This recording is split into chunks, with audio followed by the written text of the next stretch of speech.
ನಮ್ಮ ಕರ್ನಾಟಕದಲ್ಲಿ ಹೊಸ ನೂತನ ಮುಖ್ಯಮಂತ್ರಿಯನ್ನ ನೋಡ್ತಾ ಇದ್ದೀವಿ. ಅದ್ರವರೆಗೂ ನಮ್ಮ ಈ ರಾಮನಗರ ಜಿಲ್ಲೆಯ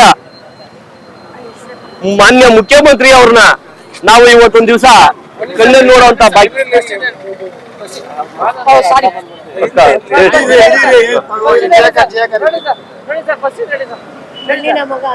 ಇವತ್ತೊಂದು ದಿವಸ ನಮ್ಗೆ ಬಹಳ ಖುಷಿ ತಂದಿರುವಂತ ವಿಚಾರ ಏನು ಅಂದ್ರೆ, ಈ ರಾಮನಗರ ಜಿಲ್ಲೆಯಲ್ಲಿ ನೂತನ ಮುಖ್ಯಮಂತ್ರಿಯಾಗಿ DK ಶಿವಕುಮಾರ್ ಸಾಹೇಬ್ರು ಇವತ್ತು ಪ್ರಮಾಣ ವಚನವನ್ನ ಸ್ವೀಕರಿಸಿರ್ತಾರೆ.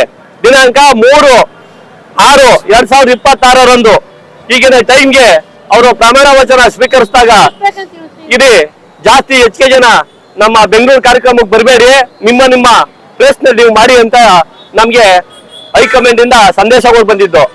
ಹಂಗೂ ನೀವೇ ಅಭಿಮಾನಿಗಳು ಮೀರಿ ಅದ್ಗೆ ಹೋಗವ್ರೆ. ನಾವು ಈ ಕಟೌಟ್ ನ ನಿರ್ಮಾಣ ಮಾಡಿದ್ವಲ್ಲ, ಅದಕ್ಕೋಸ್ಕರ ಈ ಜಾಗದಲ್ಲಿ ನಮ್ ಸಾಹೇಬ್ರನ್ನ ಅವರು ಪ್ರಮಾಣ ವಚನ ಮಾಡುವಂತ ಟೈಮ್ಗೆ ನಾವು ಪಟಾಕಿ ಸಂಭ್ರಮವೆಲ್ಲ ಆಚರಿಸ್ಕೊಂಡು ನಮ್ ಸಾಹೇಬ್ರಿಗೆ ನೋಡಿ ಹೂವ ಈ ಕಟೌಟ್ ಇಟ್ಕೊಂಡಿದೀವಿ, ಸ್ವೀಟ್ ಎಲ್ಲ ಹಂಚಿದೀವಿ, ಮೈಸೂರು ಪಾಕು ಎಲ್ಲ ಹಂಚಿದೀವಿ. ನಾವು ಬಹಳ ಸಂತೋಷ ಪಟ್ಟಿದೀವಿ. ನಮ್ಗೆ ಇನ್ನೇನು ಖುಷಿ ತಂದಿದ, ನಮ್ಗೆ ನೂತನ ಮುಖ್ಯಮಂತ್ರಿ ಆದ್ರಲ್ಲ ಅಂತೇಳಿ ನಮ್ಗೆಲ್ಲೂ ಇಲ್ಲದಂತ ಸಂತೋಷ ನಮ್ಗೆ ಬಂದಿದೆ ಅಂತ ಹೇಳಿ ಇವತ್ತಿನ ದಿವಸ ನಮ್ಗೆ ಒಳ್ಳೆ ಒಂದು ಶುಭ ದಿನ.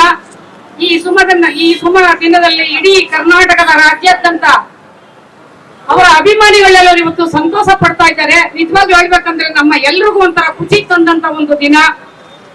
ದೊಡ್ಡಹಳ್ಳಿ ಕೆಂಪೇಗೌಡರ ಮಗ DK ಶಿವಕುಮಾರ್ ಜಿ ಅವರು ಒಬ್ಬ ರೈತನ ಮಗ, ಬೇರೆ ಜಿಲ್ಲೆಯಿಂದ ಬಂದಂತ ಮಗ ಅಲ್ಲ, ನಿಜವಾದ ದಕ್ಷಿಣ ಬೆಂಗಳೂರು ದಕ್ಷಿಣ ಜಿಲ್ಲೆಯ ಮಗ. ಸಣ್ಣ ಬೆಳವಣಿಗೆಯಿಂದ ತಳಮಟ್ಟದಿಂದ ಪಕ್ಷವನ್ನು ಕಟ್ಟಿ ಇವತ್ತು 8 ಸಾರಿ ಅವರು ಎಲೆಕ್ಷನ್ ನಲ್ಲಿ ಪ್ರತಿನಿಧಿಸಿ 8 ಬಾರಿ ಅವರು ಗೆದ್ದು ಸೋಲಿತ ಸರದಾರ ಅಂತ ಹೇಳಿ ಒಂದು ಹೆಮ್ಮೆ ಪಡೆದಿರುವಂತ ಇವತ್ತು ಕರ್ನಾಟಕದ ಏಕೈಕ ಪುತ್ರ ಅಂತಂದ್ರೆ ದೊಡ್ಡಹಳ್ಳಿ ಕೆಂಪೇಗೌಡರ ಮಗ DK ಶಿವಕುಮಾರ್ ಅವರು. ಅವರಿಗೆ ನಾನು ತಮ್ಮೆಲ್ಲರ ಪರವಾಗಿ, ಮಹಿಳೆಯರ ಪರವಾಗಿ ಅವರಿಗೆ ನಾನು ಶುಭಾಶಯನ ಕೋರ್ತೇನೆ ಮತ್ತು ಅಭಿನಂದನೆ ಸಲ್ಲಿಸ್ತೇನೆ.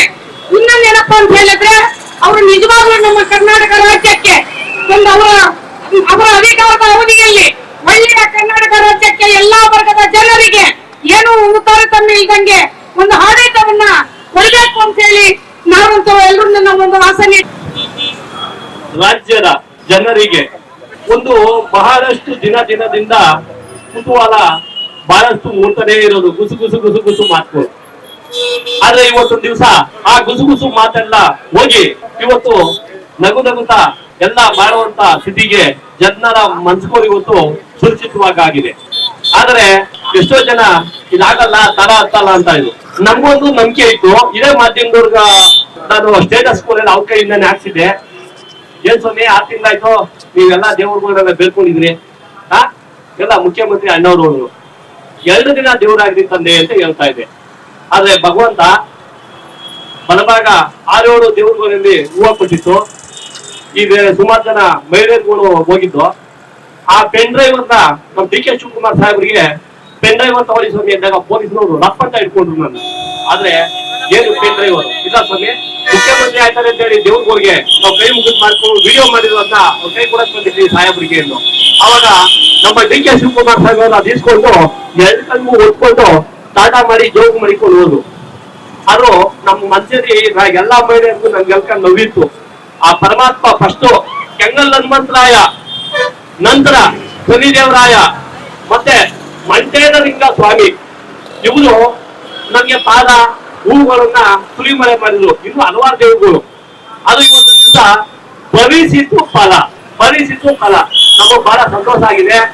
ನಮ್ಮ DK ಶಿವಕುಮಾರ್ ಸಾಹೇಬ್ರು ಇನ್ನ ಮುಂದಿನ ರಾಜ್ಯದ ಜನತೆಗೆ ಅವರು ಆರೋಗ್ಯ ಭಾಗ್ಯ ಭಗವಂತ ಕೊಡ್ಲಿ, ಅವ್ರಿಗೆ ಹೆಚ್ಚಿನ ವಿಶ್ವಾಸವನ್ನ ಈ ರಾಜ್ಯದಲ್ಲಿ ಪಡಿತಾರೆ ಜನಗಳಿಗೆ. ಅವ್ರೇನೇನು ತಪ್ಪು ಕಲಿತಂದ ಕೆಲವು ಜನ ತಿಳ್ಕೊಂಡಿದ್ರು, ಅದೆಲ್ಲ ಸುಳ್ಳಾಗಿ ಅವ್ರಿಗೆ ಸಿರಿ ಸಾಮ್ರಾಜ್ಯವೇ ಈ ರಾಜ್ಯದಲ್ಲಿ ಸಿಗ್ತದೆ ಅಂತ ಹೇಳಿ ನಾನು ಮತ್ತೆ ನಮ್ಮ ರಾಜ್ಯದ ಜನ ಬಯಸ್ಬೋದು ಅಂತ ಹೇಳಿ ನನ್ನ ಮಾತನ್ನ ಇವತ್ತು ನೀವು ಮುಗಿಸ್ತಾ ಇದೀವಿ.